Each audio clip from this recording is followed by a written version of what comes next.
بسم الله الرحمن الرحيم. الحمد لله رب العالمين، والصلاة والسلام على خير خلق الله محمد وعلى آله وأصحابه الكرام وتابعيهم بإحسان إلى يوم الدين. ربنا أرنا الحق حقا وارزقنا اتباعه، وأرنا الباطل باطلا وارزقنا اجتنابه. ربنا آتنا في الدنيا حسنة وفي الآخرة حسنة وقنا عذاب النار. دام لذاتی پاش پروردگار هرچی کرم و رحمت و بزئی خویهتی بسرمانه دای ببارینه دلکان من پیوسکا بخواناسی و دینداری و عاقبت من پر خیر بی برزانم زنجیره و تاری امویکان دولتک و خدمت اسلام جیان بسر ابین لخدمت او زنجیره و تارا گیشن سر حیاتی عبدالملیک کوری مروان. دیار عبدالملیک کوری مروان سه جور جیانی بسر بردو: جیانی زهد و عبادت و دور لسلطه و دصالات، جیانی ململانه لقلد أسر دصالات و أمارات. قناغي سهمي جیانی بريتيا لبون بأمير و بون بخليفة و قورا. لدواي شهيد بوني عبد الله كوري الزبير ديار إتر يقلابو جهاني إسلامي و عبد الملك كوري مروان و خليفة مسلمانان. ما تبقى الصحابة رضا ورحمة إخوان اللي ما بون هاوني عبد الله كوري عمر بيعتي عن دابا عبد الملك كوري مروان و جهاني إسلامي هرهم ويكوب ولسر ويتر أم خليفة مسلمانان. هندق لمؤرخين بيان ويا باوكي دوهمي أموية كان بريتيل عبد الملك كوري مروان. عبد الملك كوري مروان كاراني كي زور قوري كردو إما لحكمي إسلامية أساسا مفهومة كي أبي لا إما بتشسبه وكو أهل السنة وجماعة كشوراء قرنترين شتيك أبو هالبجارني خليفة ولا جيل كان يكما حسبا حالة كرا وك جورك لجورة كان يا خليفة كسيكي هالبجار وكو إمام أبو بكر إمام عمري هالبجار يان أمتي إسلامي خوان بخوان كسيكي هالبجار وكو إمام أبو بكر یان خلیفه چند کسی که دیاری کرد و فرمویتی لنا ام چند کسی پیام باشه یکی خلو جر نبی کنه خلیفه وکو سیدنا عمر کاتی که لدوی خو امام عثمان باشه وازه حل بجره همو امریکا هيا اما مفهومه سنیه که بو مسئله حکم دا صلاة که ابی شورای که مسلمانان اهل حل و عقد بین حل بجاردن بکن. دیار سیدنا معاویه رضا رحمتی خواه لبه لزمانی خویا جورك لقرانكاري كرت يجوا أبو هر برحياة بخوي لو برحياتي خويا برياري داك كراكي خوي دابنا بخليفة لدواي خوي. أمش ديارة جورك لما الملاني دروس كرت بلان لبروي سيدنا معاوية كالأصحاب وفضيلتك زور قوريه واجتهادك الاجتهاد كان كردوا هرشون أبو رهيب. يكمل كسيك بشمشير هات بيت سر حكم وخلافة بريتيل عبد الملك كوري مروان بوي ألين تغييري سلطي دولة داري لدولتي الرحمة ودولتي الزبر لزماني ولزمان عبد الملك كوري مروان. ديار أمش كاريجريكي زور قوري عبد الملك كوري مروان كاتي كبيني إمام عثمان شهيد كرا بوشي وازا احترامي خليفة مسلمان نجيرا ودوري جيرا وزور بزليلي شهيد كرا. أما جورك لكاردانوي لفكري عبد الملك كوري مروان دروس كردبو وإلى الزمن خويا زور بتندي ما مالله بكا لقال همون نياركاني خويا بويا يشق لو كساني ك زور بالزبر والزنق لقال نياركاني خويا ما مالله كردو بريتيل عبد الملك كوري مروان. لدواي أمريكا أما فملا أما تشسبا أبي بزانين كمسألة وراثة لمسألة حكمة، مسألة زبر والزنق لمسألة حكمة إسلامية. أصل فكرك إسلامية. هرشي فقهاء أمتي إسلامي فرمويانا أجر دولتك بزبر وزنق دامزرا مسلمانك هاتو غلبيك بسر أواني تراو دولتي دامزران يان بميراد دامزرا فرمويانا لبو بابي ضرورة أو خلافتنا هم دا مزرا وقرفتي كيني لرو شرعي بلام أو هرهم هناك مفهوم إسلامي كمفهوم نبوية وراشدية كبريتيا للشورى وحكم. دواء عبد الملك كوري مروان جهاني إسلامي همو بو يقلابو أم بابتا لمسألة جهاني إسلامي يقلابونه بوي خالك زور قرن لورشرخاني ميجو أمتي إسلامية بەڵام بۆ نەبێ عەبدولمەلیک کوڕی مەڕوان ئیتر بێ کێشە بوو بێ کێشەی زۆر گەورە ڕوبەڕووی بوویەوە بە تایبەتی کێشەی خەوارج طبعا خەوارج تاکە فیرقەیەکە کە پێغەمبەر صلی الله علیه وسلم خوێنی هەدەر کردبن فەرموو بێتی ئەگەر بینیتان بیان کوژن یاسایەک هەیە کافر ئێستش ئیشی لەسەر ئەکا دێ هەر شتێ تۆ بیکەی لەوەی تۆ خراپتر و تونتر ئەکا بنمونە مەسەن جاری وهەیە معارەزە دروسە بێ لە معارەزەتر دروسەکە لەسەر بۆشیش بنیاد نراوە حتى ئێستا لە جیهانە مەسەن حرەکاتی جیهادی دروست بووە لە پشتی حرەکاتی جیهادی خەوارج دروسە بێ ئیلەوان تونتر سنوور نییە بۆ توندی خەوارج سنوور نییە یعنی تەسەوورکەن عەبدولمەلیکی کوڕی مەڕوان بەقایە ئەو خەواریجانە کە مابوون گەورەترین گرفت بوون بۆ دەوڵەتەکەی ئەو یعنی تەسەوورکە لە خوارج مثلا لەگەڵ ئیمامی عەلیا بوون پشتیان کردە ئیمامی عەلی دوایی محاولەی کوشتنی حەسەنیان کرد دواتر محاولەی کوشتنی معاویە ڕەزا و ڕەحمەتوڵڵاهی عەلەیه کراوە محاولەی کوشتنی یەزید کراوە حتا محاولەی کوشتنی عەبدولمەلیک کوڕی مەڕوان کراوە بۆیە هەر کەسێک لەوانە کە هاتبێت ئیلا خەوارج معارەزەیەکی زۆر گەورەی کردن بە مەرجێ ئەم خەواریجانە ئەوەندە قورئانیان خوێند يعني كان نزيكي مقارات يعني ويتو قرمة قرمي أهات كأنما هنگ بورا هنگ شون هميشه قرآن يعني خير شون نيوجي يعني نيوتواني الرجوب وأنتي أن سجدة بردبو هيشتا لقل أمانشا في غمريان صلى الله عليه وآله وسلم فرمي أمانة أقربيني بيان كوجن أمان لدين درجون شكا أما سنوري شريعتي أن أبارس لزماني عەبدولمەلیکی کوڕی مەڕوانە دوو فرقەی زۆر سەرەکی زۆر توند دروست بوون کە بە هەردوو فرقەکە زاڵ بوو لە خەوارج فرقەی یەکەمیان ئەزاریقەکانن طبعا خەوارج نزیکەی 30 فرقەیان هەیە هەر 30 فرقەکە علەما ئەفەرمون خارجین عن الدین يعني خارجن للدين چونکە پێغەمبەریان صلی الله علیه وسلم ئەفەرمووە چۆن سەهمێک دەرەکەی بۆ شێوازە لە دین دەرچوو ئەگەر چی مثلا هەندێک لە علەما فەرموویان ئەمانە هەر لە دائیرەی موسڵمانانە لە ئەخیرا حیسابەکرێن لعل خوای گەورە لێیان خۆشە بێ بەڵام هەندێک فەرموویانە هاوێنەی شێخی گەیلانی فەرموویان ئەمان لە دین دەرچوون چونکە دەقی حەدیثی پێغەمبەر هەیە صلی الله علیه وسلم ئەگەر چی ئیمامی عەلی ڕەزا و ڕەحمەتی خوای لێ فەرمووی ئیخواننا بەغەو عەلەینا وانە برای ئێمن باشە لە ئێمە دەرچوون بەڵام ئەفەرموون ئەوە تواضع و اجتهادی ئیمامی عەلیە ئەگەر نافەرمایشتەکەی پێغەمبەر صلی الله علیه وسلم لە باسی خەواریجە یان هەندێک فرقەی خەوارج ئەکرێ بڵێن خارجی دینن لە دین دەرچوون ئەگەر چی سەریان و نێوچەوانیان بە تاعەت و عیبادەت و ڕۆشت بێ ئەزاریقەکان لە زەمانی عەبدولمەلیکی کوڕی مەڕوانە شوێنکەوتەی نافعی کوڕی ئەزرەقن کە یەکە لە سەرکردە زۆر گەورەکانی خەوارج ئەم فرقەیە کێشە و مەشاکلی زۆر گەورەیان دروست کردووە لەناو خەواریجە خەواریجتر بوون ئەی تەسەوورکەن ئەم فرقە لە خەوارج تونترن متەشەدیدترن فکرەکەی ئەمان تەشەدودەکەی لە حەدی خۆی تەجاوزی کردووە حەدەکە گەیشتوتە ئەو ئاستەی نافعی کوڕی ئەزرەق وتوێتی هەر کەسێ هیجرەت نەکا بەرەو لای من بێت کافرە لە ئومەتی ئیسلامی هەر کەسێ هیجرەت نەکا بێ بەرەو لای جێشەکەی من ئیلا بە کافر حسابی بووە کرد هەر ئەم فرقەیە محاولەیان کردو لە کۆمەڵگەی ئیسلامی بە تەواوی دوورکەوتونەتەوە وتویانە هەر کەسێک لەناو سنووری ئێمە نەژی ئەوە لە دارولکوفرە ئەژی هەموو داری مسلمانانیان طبعا خەواریجێکی لە صفاتەکانیان هەمیشە باسی دارولکوفر و دارولئیسلام و ئەوانە ئەکەن هاتووە وتوێتی تەنها دارولئیسلام ئەم سوچەی منە غیری ئەم سوچەی من لە هەر کوێ خەڵکتان بینی ئەوە لە دارولکوفرە ئەژی و ڕەبتی بە مسلمانان نییە یەکێکتر لە فکرەکانیان کوشتنی مناڵ کوشتنی ئافرەت کوشتنی پیاوی پیر هەر هەمویان پێ جائز بوو ئەم ئەزاریقانە زۆر خەتەر هاتوونتە ناو عالمی ئیسلامیەوە اینجا فکر هەر کەسێک لە جیهاد دابنیشێ مەهماکان لەگەڵ فکری خۆیان نەبوو بێ ئەگەر لە جیهادێکا بەشداری نەکردبێ لەگەڵیانە وتوانە کافر بووە فکری خەواری لەسەر ئەوەیە خەڵکان بە گوناهی کەبیرە کافرە بن بۆی ئەوانەی کە یەک جاریش لەگەڵیان نەچوون بۆ جیهاد معڕەزون بۆ ئەوە بکوژرێن ئەم بدعەیە یەکەمین کەسێک بوو کە لە خەوارجەکانە دەریهێنا و بەڕائەتی کرد لە هەموو ئەوانەی کە دانیشتون لەگەڵ ئەمانین با موافقش بن لەسەر دینی خۆی بوون ئەمانە ئەزاریقەکان لەگەڵ عەبدوڵڵای کوڕی زوبەیرا بوون دواتر پشتیان کردە عەبدوڵڵای کوڕی زوبەیر و لێی دوورکەوتنەوە عەبدوڵڵای کوڕی زوبەیر کەسێک بە ناوی مهەلەب ئەم مهەلەبە لە مێژووە زۆر باسەکرێ بەرامبەر بە خەواریجەکان طبعا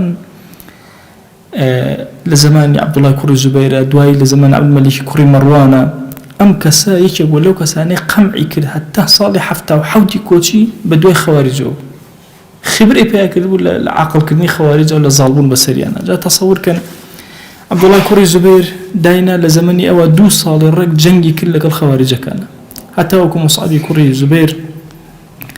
لدوي 2 صال جنگو أو أنا دعوي لك كمهلب بقرته بوي بتواني بجيشكي ظالم بسر بابلين مختاري ثقافي كاتب بحسابي خو شورشي كبر باكر دبو بيشتر بو ماس كردون عرزم كردون لو بينيا لقل مختاري ثقافية هاتو جنگي كردو اتر همو كاتك يتري لجنگا بو لقل خوارجا بويا كاتك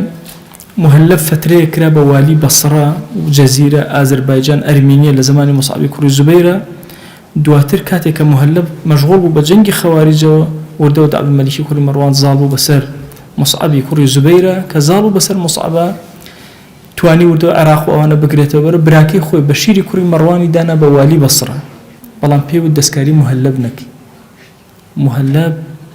قائدك كتنها أو درقتي خوارجي هرشي ود أبي أو أبي بويا جيشي زوري بو أنارت بجوازي أوي كمصعب كوري عمير أو أنا مصعب كوري زبير أي كرت أمنا بعكسه أصلا كم جار كمهلب دستي كر بشر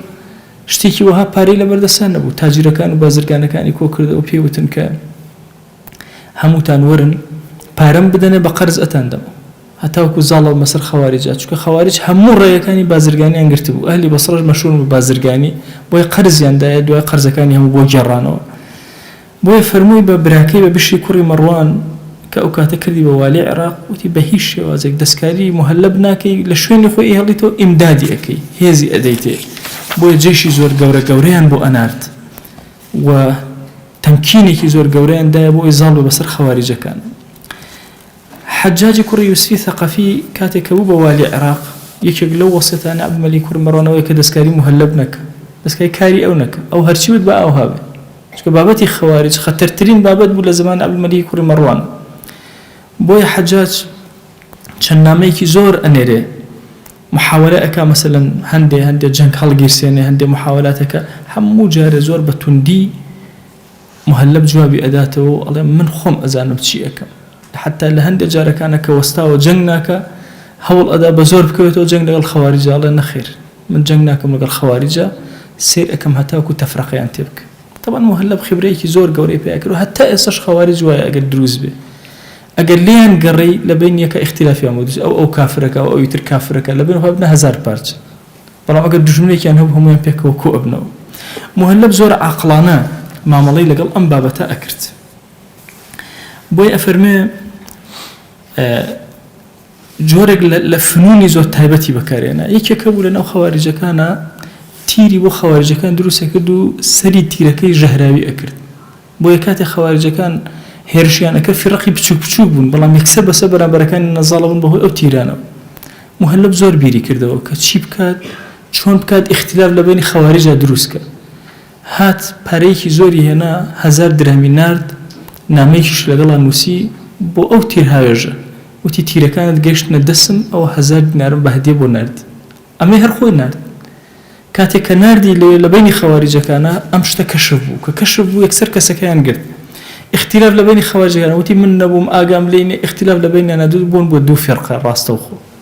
ام كسيان كوج لبين خويا انا فرقه بو بشر يانو دنگا لسر ام حالتي كدروز يكيكت لو فناني بكاري هنا لقليانا طبعا مهلب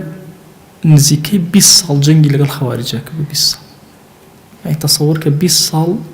كسي عمر لقل جيشك بريت الريب زانت شون ما ملايين لقلاك ويفرمي كيكت لجاركان كسي نصراني قلت وتيكاتك الروشتي كسي كان هبنا قطري كوري فجأة ولم برو سجدي ببره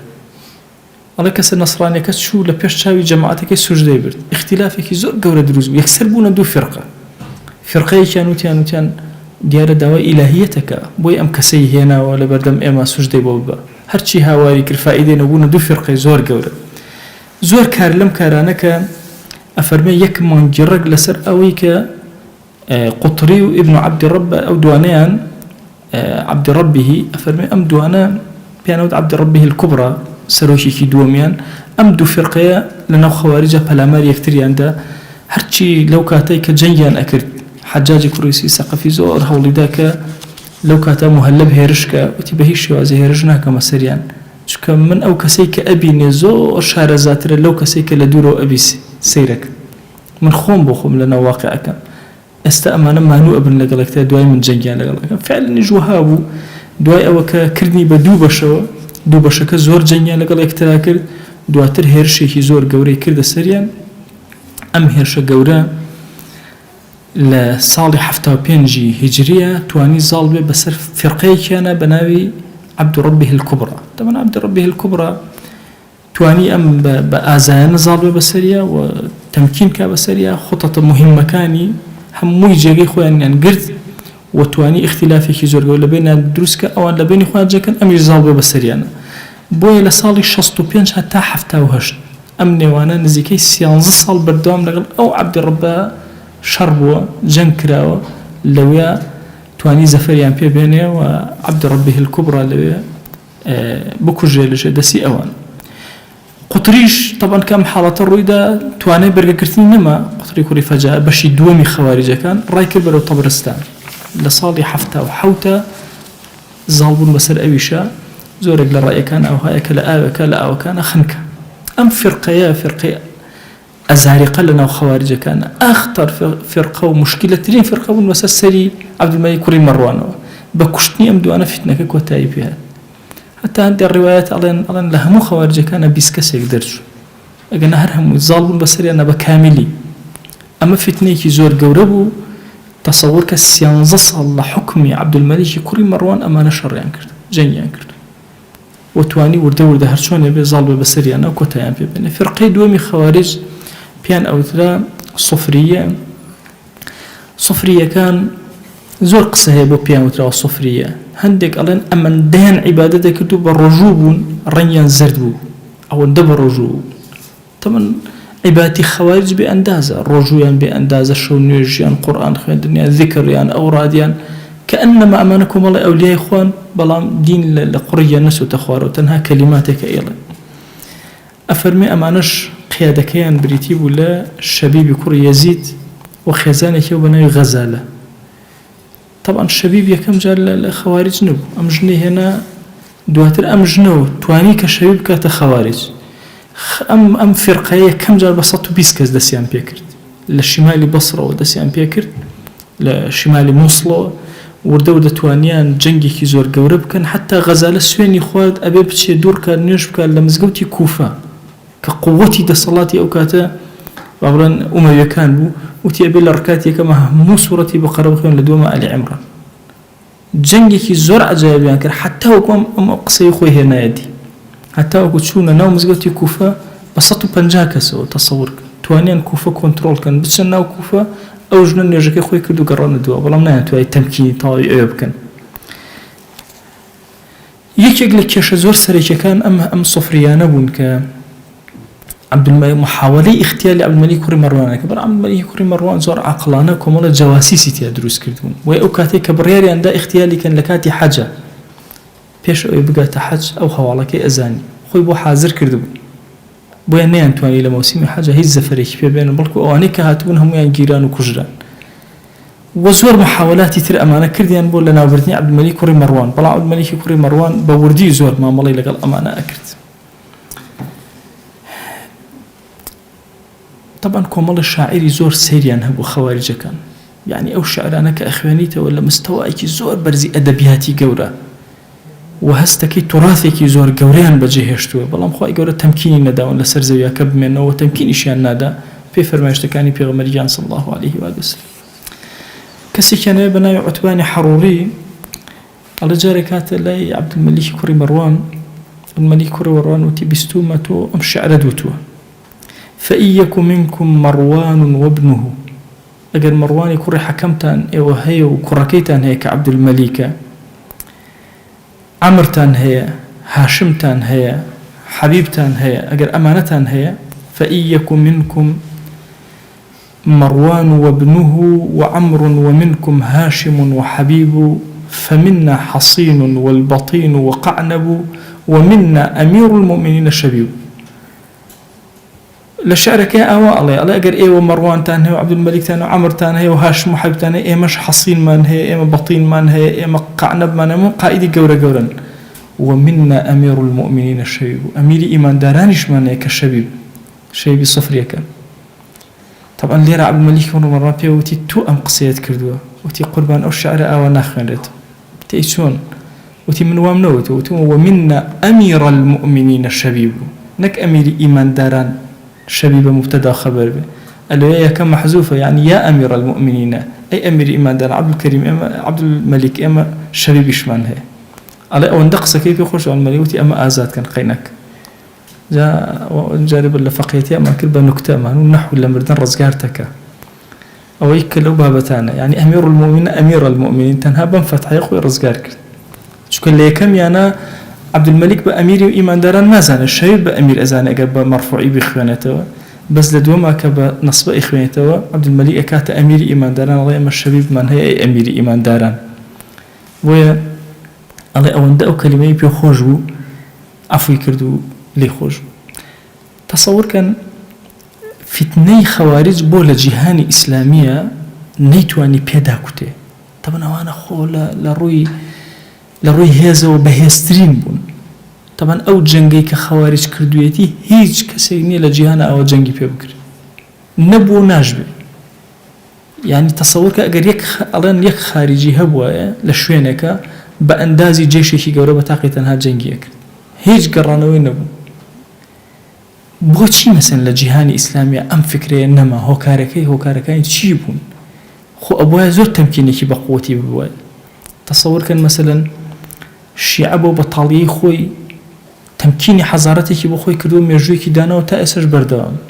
خوارج بين سر هل أدنو بلام هيج نجاحت نايانا هم جاري فشل انه أكون مهما كان بقوة بن شوين أجرن دا صلاة بها كان بلام هم جاري كان شكاو وهيشتي شانتيا بجر نما وهيشتي كان أسري كان نماوتو كمال هوكاري زور هنبو أما هندي لهوكاري كان بتاعتي لزمن عبد الملك كوري مروان زيادة بو مارون أبيتو خوارج هميشه يقرتو نبون في رقي بچوك بون وكميجو قد نيانتوانيو بيكو هموين يك بقرن يك آراستيان هبي يا يكسر كرديان هبي أبدا يعني حتى استرش فكرة خوارج كان أقل جهانا دروز بن يكسر ابنا في رقي بچوك ويكتري كافرك تصور كان حتى لكردستاني خومانا اگر فرقيك او تندان دروس ابيك لا استي اجاته استي خوارج يكسر لبين اخوانا اختلافيان بدروس قطناتون والشيخ جيلاني افرمي يكشت يعني هي الصفات هر همياتيا متفق بن اويك بنيوج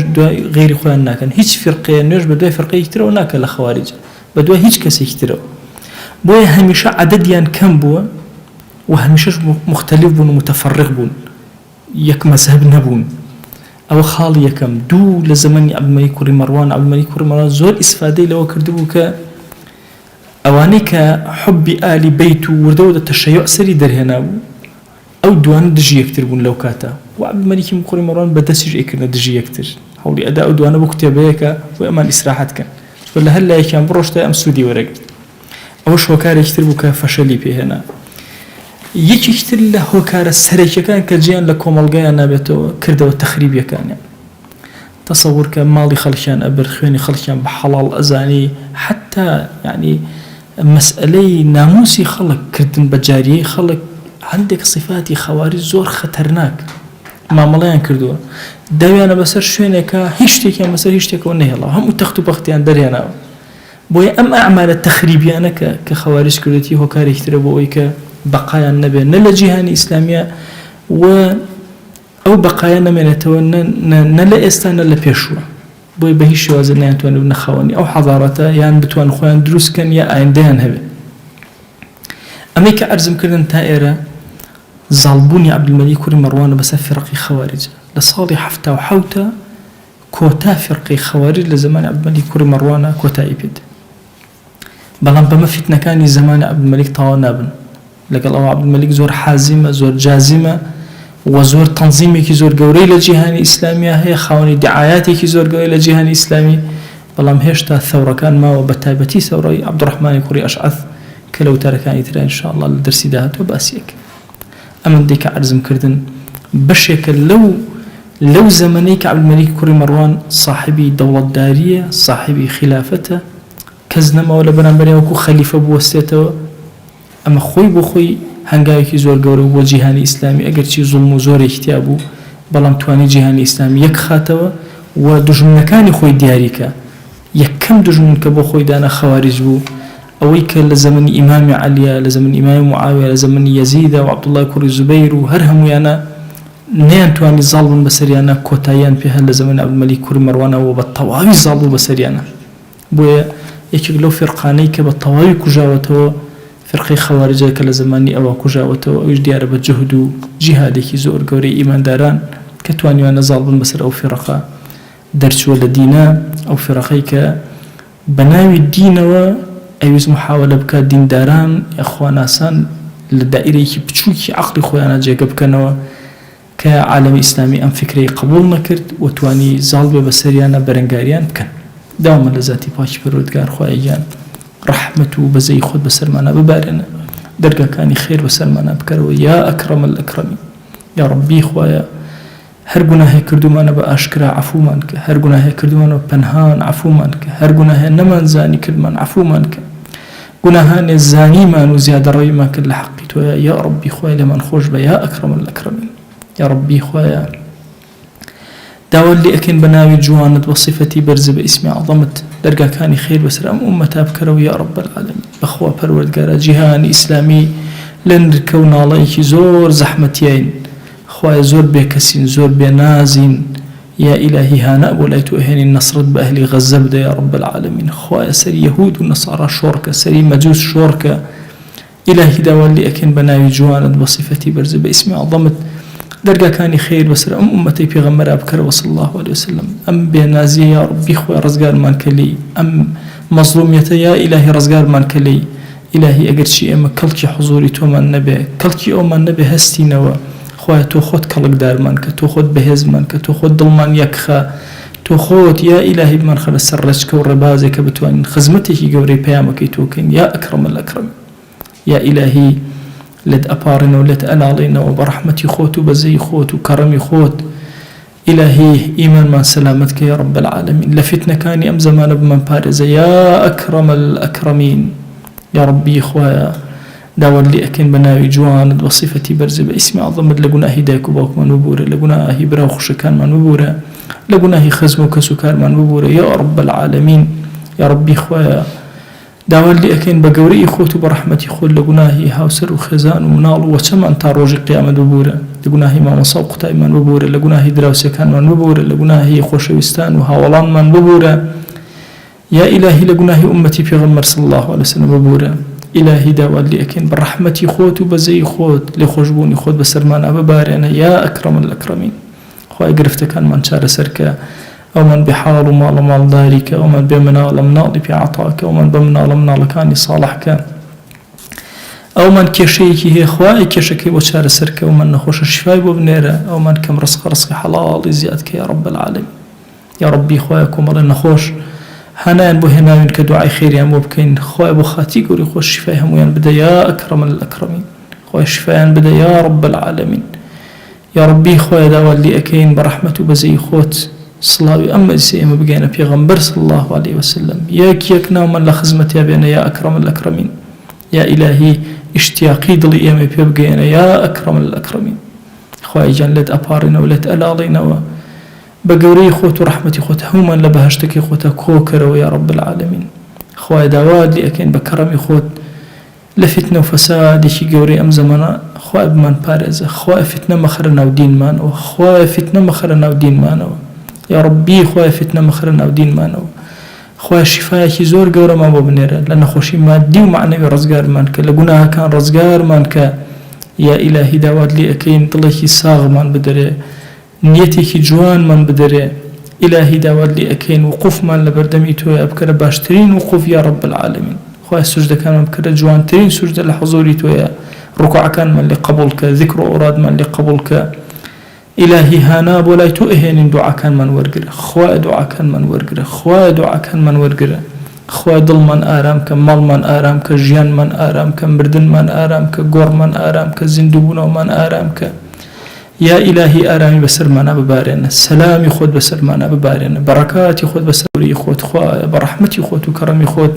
ئەم دوعانەمان لێ قبوڵ کە. خوایە لێمان ڕازی بە، خوایە لێمان ڕازی بە، خوایە لێمان ڕازی بە. آمين آمين والحمد لله رب العالمين، وصلى الله على سيدنا محمد وعلى آله وصحبه وسلم تسليما كثيرا أبدا إلى يوم الدين. خواهي قول لنا قناهي من الشيء أجبوري، خوالي من قبولك يا رب.